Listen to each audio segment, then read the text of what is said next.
Oh bos, selamat petang, saya Awam Pang. Hari ini kita kedai ada baru punya stok.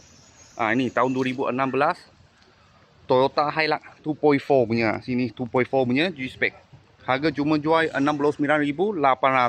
Kalau loan bank boleh ikat 6 tahun, loan kredit boleh sampai 8. 8 atau 9 lah. Bulanan anggaran 1.100 macam tu.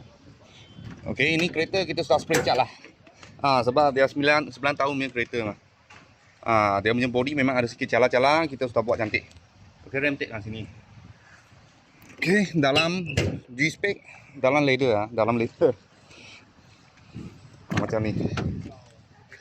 Okey, dalam fully leather, lepas tu push start button memang ada lah. Ada eco mode, ada power mode. Ada lock, ada two view high, 4 view high. Okey, 4x4 lah, boleh bawa barang, niaga sendiri, bawa barang banyak sedap. Lepas tu dia banyak tahan lah, belakang punya tong macam ni. Okey, dia buka tak macam dulu punya. Terus jatuh, tak ada.